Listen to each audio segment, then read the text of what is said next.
having that a whole work family life owned.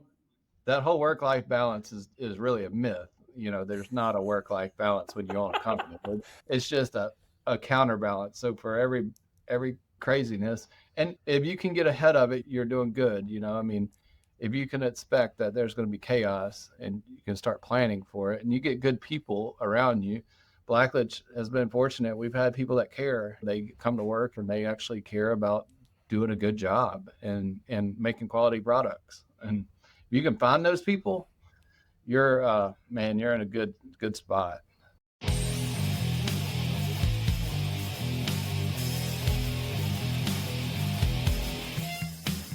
Welcome to Gone to Texas, the official podcast of the Texas Economic Development Connection. On every episode, we share the stories of business owners and CEOs who have relocated or expanded their business into Texas. Our goal is to use these stories as a guide to help others who are ready to hang a sign on the door that says, Gone to Texas. And now, please welcome your host, the managing partner and chief inspiration officer for Day One Experts, Super Dave Quinn.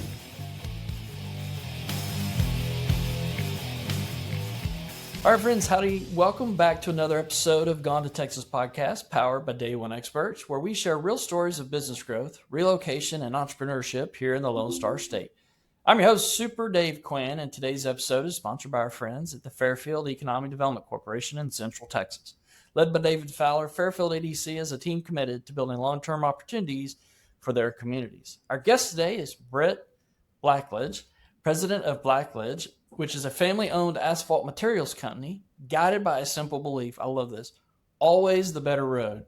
The episode will talk about legacy, values, and why a Mississippi-based company made a long-term bet here in Fairfield, Texas. Brett, welcome to the show, my friend. Yeah, thank you, Dave. Good to be here. Hey, before we dive into, specific investment in Fairfield, tell us a little bit about yourself. And for the folks who may not know Blacklidge and what it is you do, tell us what it is you make and who your customers are. Yeah, great. Appreciate you having me on. I hope my story can help. My name is Brit Blacklidge. I'm the president of Blacklidge. It's a family company. Blacklidge is basically, I'm a fourth generation in the construction business. My great grandfather came to South Mississippi, Gulfport, many decades ago and started a construction company. And the construction company has evolved over the years. And, kind of fast forward to about 20 years ago, I graduated from college and I had worked in the family business most of my life, summers and winters and sweeping the floors and stuff like that. My dad had started a new company called Blacklidge Emulsions. And basically what we did is we took asphalt, which is from a refinery, and we made asphalt emulsions out of it, or specialty products. And we would take these products and we would sell them to asphalt paving contractors who would then go out and pave roads with them. So when you see an asphalt paving contractor on the interstate or highway that's actually laying new blacktop, it is actually a mixture of asphalt binder, which comes from a refinery, and the aggregate. And so what we've done is when I came into the company, we've kind of branded ourselves in the industry as kind of an innovative company, kind of in the front runner of product development for asphalt paving. So we really like the cutting edge innovation stuff. Everything we do is liquid, so it's all in tankers and big tanker trucks. And so we don't deal with any rocks. So we'll be selling to the contractor who will mix it with the rocks and then lay the pavement. So the story is, I graduated from college. I worked in sales. I worked in the crews, and then I worked in sales. I actually worked in Austin, Texas, paving roads in Austin, Texas for summers during college. So that was a lot of fun. That was a little warm. Yeah, definitely warm and a lot of fun. We would stay out all night and wake up at the crack of dawn and go pave and promise we would never do it again. And then we'd do it again that same night, the next night. So it's interesting going back seeing Austin, because this was 30 years ago, and Austin's changed a lot, and it was kind of a honky tonk town back then, and man, we had a lot of fun. But I don't miss the lack of sleep. That's for sure. You can have some fun in Austin, that's for sure. That's Yeah. awesome. Yeah, it was awesome. So good memories. Made a lot of good friends, and I learned a lot about work and hard work, and made a lot of money for college to spend later in the semester in college. But anyway, yeah, so I came back to work for the company, family business, and started in sales. And my dad became disabled probably 20 years ago, and kind of stepped in as the president of the company. So I stepped in really young as the company president. Really didn't know what I was doing, but I had a great team underneath me. And luckily, some of the team members that worked for my dad stuck around and helped me out and mentored me. And we still have some of these employees in our company. So it's a very tight knit family company. We know everybody's name, and we know their families and stuff like that. But fast forward to more recently in 2020, we decided to expand to Texas. And it's really, I had a mentor of mine said, Texas will be your future. And going with that is what I've kind of learned through this path is just the tremendous benefit that Texas brings, not just to Texans, but our whole country. TxDOT in particular is very innovative. They're very open to that. And they're very open to high-end products. So we kind of, I would say we're sort of like the Yeti in the asphalt emulsion business. You have the other people that are the Arctic and then you got the Igloo people, and we're the Yeti. Our product is not the cheapest, but it's the best. And we really take pride in creating the best product and being customer centric. And so we developed a couple of patented products that really took off in Texas. If you really look at TxDOT, they're really innovative, but it really comes from, I think a lot of it comes from Texas Tech, TTI, and Texas A&M. And just the culture in Texas is, hey, we're going to build it big, and we're going to build it right. And so, yeah, so if you have a premium product, and that's where you're looking at, Texas is a great market for that. That's what we found. And to be honest with you, the customers like to do it right too. The asphalt paving contractors. Man, that's really good to hear. One, we're building a lot of roads in Texas, and we had a lot of roads that need rebuilding at a pretty constant rate because you have so much traffic and so much industry moving in and around. And so it's good to hear that we have an innovative organization at the state level leading that, and then also the development, the pavers and the contractors that believe in building, to a standard that we kind of have here in Texas. That's awesome. Yeah, the standard's really high, and we accept the challenge. You have to take care of the customers, though. They demand excellence in Texas. There is a bar, right? I don't know that everybody believes that, but yeah, that's good. So, man, let's talk a little bit about that. You obviously grew up in the business, and the reason it sounds like you were able to take over at a young age was because of the summers, sweeping the floors and the summer jobs and the time you spent in the plant. How did that shape you, to prepare you for that, taking over I imagine your business being one that's maybe challenging for a young person because you have probably a lot of senior folks or older adults underneath you you're trying to lead and used to doing it a certain way. How did that shape your coming into leadership role? Yeah, good question. What a struggle and a learning curve. It's kind of, getting thrown in the deep end and learning to swim that way. But seriously, in business, especially family business, there's not a real easy way to transition. It's definitely a journey. It's like walking into the wilderness.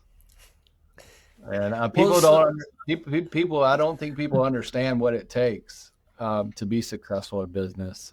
And a lot of business owners are humble, and I try and be humble, but a lot of people think they know what it takes, and they have no clue what we struggle with, and the chessboard that's going on in our minds at 2 a.m. Those nights when you're staring at the ceiling, and doing that for 20 or 30 years. Yeah, I think that, I mean, one, the fact that you're still in business, right? I Yeah. mean, it is just so hard. And I always tell people, when I was an economic developer before I became a business owner, I thought I understood the stress, and I thought I had some familiarity with the business owner, so I prided myself in really helping them. And then I became a business owner, and I realized I hadn't the foggiest idea of the 2 a.m. sitting on the side of the bed trying to figure out what do I do next. Now that I've done that, I'm a much better economic developer when I can truly say I've had those sort of, 2 a.m. wake up calls and trying to figure out what in the world am I doing, and maybe I should just go get a job somewhere. Yeah. So you understand, right? For sure. Yeah. Well, I wouldn't trade it for anything. I feel like I've grown as a person, and as we've had tough times as a company, and sometimes we've had to, I've worried about making payroll, and it's a tough life, but there's a lot of benefit to it too, and it's not just about the toughness. I mean, there's a lot of happy times that come with it too, and a lot of freedoms that I get that a lot of people don't. So I tend to, it's not a balance. There's not a balance, and it's more of a counterbalance. Like, I get the good times and I get the bad times, right? And I had a boss once that he was famous for saying you get the good with the bad, right? Like, if you want this, there's always a counter, to your point, a counterbalance, and yeah, and you get that, you get to choose it. So does having that a whole family work life balance is really a myth. There's not a work life balance when you own a company. It's just a counterbalance. So for every craziness, and you get ahead of it. If you can get ahead of it, you're doing good. I mean, if you can expect that there's going to be chaos, and you can start planning for it, and you get good people around you. Blacklidge has been fortunate. We've had people that care. They come to work and they actually care about doing a good job and making quality products. And if you can find those people, you're in a good spot. I think you're exactly right. I think, when I first came into business, I was always expecting to get to a point where it wasn't chaotic or scary or whatever. And I just realized those ahead of me had grown comfortable with what you're talking and describing, right? Like, one day it's a hurricane, next day it's calm waters, next day it's a storm. Like, Yeah. and you just sort of get used to the rhythm of a business owner, and you don't get, not that it's not hard, but you just sort of get used to the rhythm of it. And I do think having good people make a whole lot of difference, right? Hiring the right people and then teaching them the skill set that you need them to have, or investing in them to get the skills that you need. But really, more importantly, finding the right people. Yeah. I would also like to add that, it's also, for me, it's been a spiritual journey. My faith is real important. And the more that I go through, the more I know I have to rely on God, and, my journey with him, and, looking at the ceiling at 2 a.m., at some point I say, God, what do you want? What do you want from me? Let's have this conversation. If you're going to keep me up all night, tell me what you want. And so usually I can see him laughing at me and saying, all right, let's do this. And so, Yeah, I love that. Thank you for sharing, because I feel like we've had very similar. I'm like, okay, I'm listening. It's really quiet. Like you said, be still. It doesn't get any quieter. I can hear you whisper. So please, yeah, whisper something helpful. yeah, that's Oh right. man, I love it. Well, let's talk a little bit about your expansion into Texas. I mean, obviously, you said there was a growing market and that sort of thing. why Texas? Why Fairfield? What was the decision matrix to help you get to where you are there in Fairfield? Yeah, well, that's a good question. We knew we wanted to be in Texas. We knew the growth was tremendous in Texas. The infrastructure, the investment in Texas is just remarkable. And the customers, we love the customers. They were friends of ours. Over the years, we'd established a couple of really good customers, Texas Materials and Vulcan, and a couple of Lone Star, some big contractors that were doing a lot. Anderson, Columbia.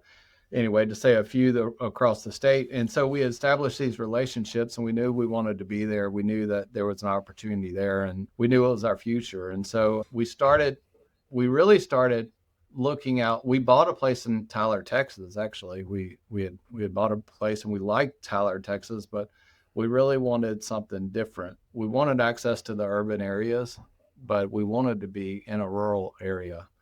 And so when we were starting to map it out, we kind of wanted to get central so we could supply the state, and then an area that would work with us and not regulate us to death, and not had, I would call it, had capacity.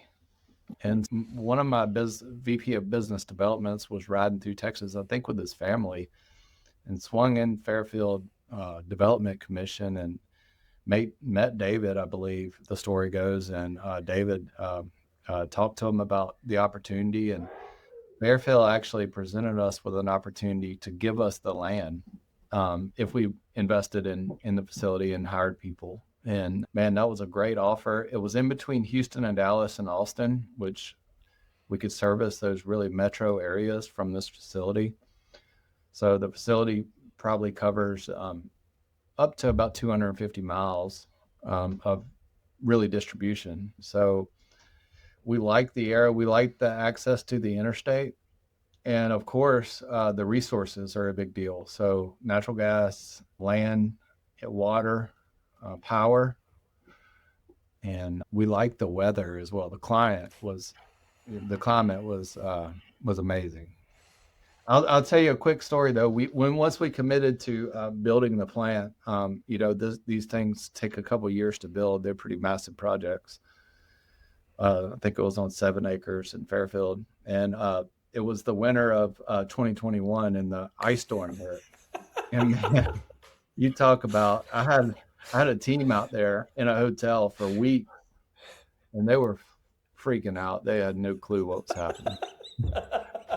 So it was most of Texas. They were not alone. Yeah. I was like, is this like normal for Texas? Evidently it was a one-off. I hope it's a one-off. But we sure hope so, man. We sure do. Here we are in 2025 still talking about that. I had a memory just pop up on Facebook. I had several people in my neighborhood where I was going out winterizing their equipment, because normally you don't in Texas because it's just not that cold. But I can't tell you how many that took me up on that. And I'm standing out, I feel like I'm in the Arctic with my tools trying to winterize all these pools for people. So yeah, that's funny. Yeah, it was something. We had to, thankfully we had a very committed team out there, and they stayed in a hotel during the storm. They couldn't leave. And we had a lot of damage. It really hurt the progress of the plant, but it's just kind of one of those freak things. If you start something new, you're going to be challenged immediately. And we didn't know how it was going to come, but it did come in an ice storm. Fairfield, Texas is deep in the heart of the central East Texas region. 90 miles south of Dallas, 150 miles north of Houston, and right on Interstate 45. Centrally located and well connected to over 22 million people within a 200-mile radius.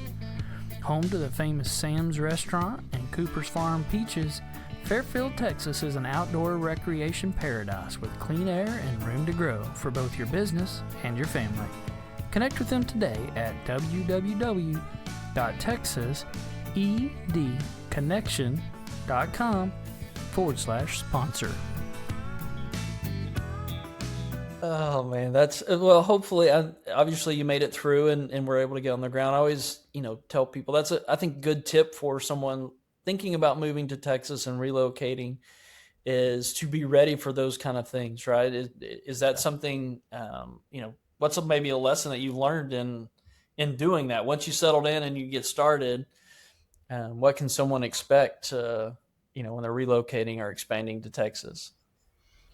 Yeah, that's a great question. I would say just we always, Mike Tyson always says, a person has a plan until they get punched in the mouth. Well, that was definitely a punch in the mouth, and we had to adapt. So, I think just having the mentality of knowing something's going to happen and planning on it, budgeting for delays. I think as a business owner, we want it done now, and we want it done as least expensive as possible, but just accepting and having conversations beforehand that say, look,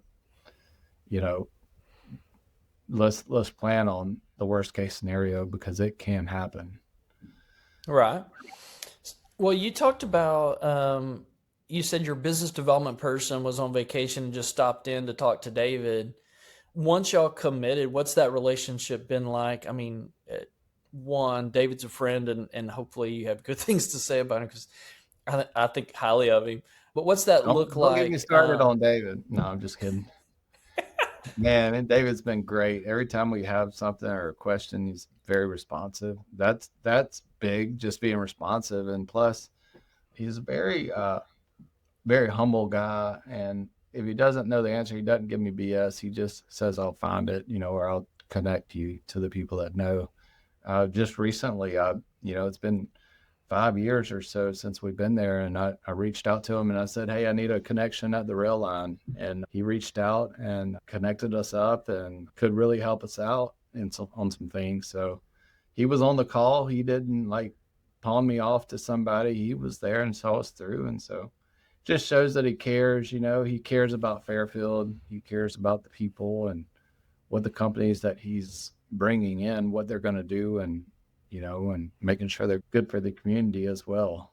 And so I think that's really important. One of the things that we like to tell our listeners is that it's not just about that initial find you a place, incentives or non-incentives, whatever. It's this ongoing relationship you have with someone who can help you, who knows the state, who knows the community. So when a problem does come up, even if it's 5 years down the road, if you maintain that relationship, the economic development there, that's what we're here for. And so I'm really glad David obviously is one of the best. I kind of teased that you might say something bad, but he's one of the best in the business. So I'm really excited to hear you say that. When you're thinking about, we kind of talked about this a little bit about, it's not always perfect. No place is perfect. And you sort of asked about, what if it didn't go right? What is there something that, business owners need to be aware of or think of, or what's some of the challenges that you've had when you started operating in Texas? Yeah. So, I've learned a lot for sure. I would say Texas is Texas has these great macro economy, but they also have these small micro pockets. So for instance, if you go to a small town like Fairfield, they might have a small pocket that is just hot. All right. Something's going on in the market, in the community. It's hot. Every hotel, every restaurant is booked up. So it's not like you just, hey, pull up and to the local hotel and you're going to get a room. You better make some plans and really think this through. You're not just going to move a team out there and assume that they're going to find 5 houses for the whole team to live in, or apartments, because the economy is really hot. And it's not just, if you move to Mississippi, it's not a problem. We have the capacity, but Texas is pretty strained with housing and workers. Yeah, no, I think that's a great, man, I don't, every town I visit as I'm traveling across Texas, we have those discussions, right? That they're excited to welcome new people. They're working hard to build business. At the same time, they're trying to figure out how to build capacity, right? They have housing constraints. And so whether it's in, short-term or long-term housing, it seems like there's just so many people looking at Texas and all the opportunities that to your point, you need to make some planning, right? And again, I think that's important to reach out to the local econ developer who can help you sort of navigate some of that. Before, we didn't really worry about residential or housing, and now all of a sudden, because it's become a workforce issue, we're doing more and more of that and really trying to help solve for that. Yeah, I'll tell you this. We did a nationwide recruiting process to bring in a specialist and move them to Fairfield to manage a certain aspect of this manufacturing facility. And we moved him. We brought him in. We recruited him, brought him in, spent a ton of money training him, bringing him in. And he sent a letter of resignation to us like a month later. And so, we call him and have a discussion with him. And he says, I can't find a place to live. Like there's no apartment and there's no house. So, it's definitely an area that you just have to think things through. And it's just kind of part of it that, it's a booming economy. So let's talk a little bit about your business. Your tagline is always the better road. One, I love that. I love it's on brand, and it says a lot, and it goes beyond just, I think there's probably a lot more meaning to it than just building asphalt roads. But what does it mean in practice for you and your customers and your community? What does that mean to you? It's, it's all about building things right, doing things right. TxDOT, we work with them. We work with A&M and TTI, and we help develop specifications that meet, their requirements. But we also, within our company, we have higher expectations and higher standards. So we want to make products that we're proud of to put our name on. And, always the better road when our customers call us. They know that they're going to get the right thing. I mean, these guys and ladies, these companies are out building interstates in the middle of the night. And it's amazing what asphalt is. I mean, one day you're riding down an old road and then you go to sleep, and the next day you come up and there's a brand new, fresh laid asphalt and the road's open to traffic. It's just remarkable what we can do in one night. But the problem is when you have a supplier like me, I have to be very reliable, and my product has to work every time, because if I have a mess up, then they lose that whole night of production, or I get a bad reputation real fast. I mean, it takes a lifetime to build a good reputation and only a short amount of time to mess it up. So we have to really be on top of our game. But always the better road is kind of our mantra of, hey, let's do things right with everything we do, with our employees, with our company, with our plant sites, and our manufacturing and our testing and our innovation. We definitely could. We have an R&D center, and we could make products that are cheap, that are gonna get by, and probably nobody in the world would ever know, but I would know, my employees would know, and they will call me out on it, and they will say, no, this ain't the right thing to do. We gotta have the better road here. Man, that's amazing. Yeah, we lose a lot of work because of that, but then again, I mean, it's really about doing things right. Right. Well, and I think it allows you from the lowest entry level position to the highest position. Everybody knows what the standard is. This is what we do. This is who we are. And everybody's accountable, right? So if someone below you sees you making a decision that isn't that, it gives them the freedom to say, hey, no, this is the standard. And I love that. It sounds like a wonderful culture to have. Yeah. Well, it's a humbling culture, because I want to do it as least expensive as possible. But, my people are like, sometimes I feel like I get my feelings hurt. They, they're like, come on, man, let's just, how do we get the cost down?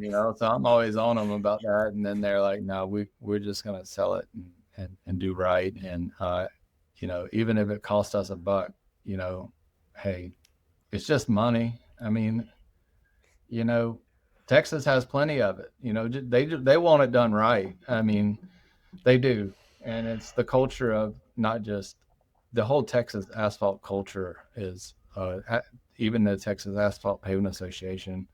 If you ever get a chance to go tour that, they just do things right. I For tell you sure. what, it's made us a better company for our other states because we see how doing it right looks, and we see how people that are willing to do it right, how they expect from us. And so basically, it makes us step our game up. Right. Well, that's amazing. So, looking ahead, what does Texas look like for you over the next 3 to 5 years? What's success look like for you guys? Oh, yeah. Well, I can't get into too much detail, but it's going to be big. Yeah. All right. Yeah. That's So, good. I love to hear that, right? In yeah, Texas, we love that. big plans. I think that probably the restraint is going to be just having the manpower in Texas to do it. I mean, I think Right. we have to be very careful, I would say, about expanding too quickly because just outrunning our coverage. We got to make sure, like I said, we got to be reliable. And so we can't bite off more than we can chew, but we are very meticulous and we are going to be very consistent and reliable, and we're going to grind, and we're going to earn our right to be in Texas. Man, I love that. That is the kind of attitude that we love in Texas. So, thank you for bringing that. So, thinking about Fairfield, the future as a community, what excites you the most about what you're seeing in your community right now? Man, the people, I tell you, I love the people. I've met some awesome people in Fairfield, just down to earth. They're grassroots, level headed. Our new plant manager in Fairfield, he just moved from about an hour away. And if he can find housing, that's his biggest concern right now. But um, just level headed, they're trained well. People have experience there.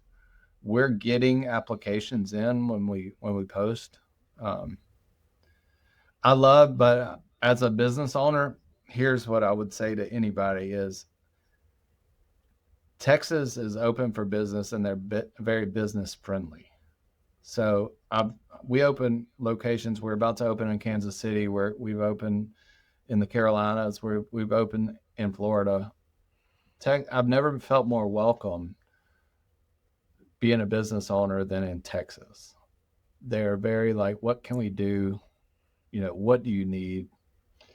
You know, let's get this done. We're here to support you. And it's not just David, it's the people that build the plants, it's the people that deliver the products. They expect to be paid well. And okay, I agree. I do too. But they are quality people. I love that. That's a hard thing to convey, and we, they think it's a slogan, but I've talked to business owner after business owner who goes, yeah, I thought it was, kind of a catchy slogan or whatever. But without fail, they're like, y'all meant it. And it seems, like they were so surprised by it. Again, they thought it was something we just said, and they get here and they go, no, y'all really did mean what you were saying. Yeah. So Yeah. that's awesome. So you couple that mentality with training.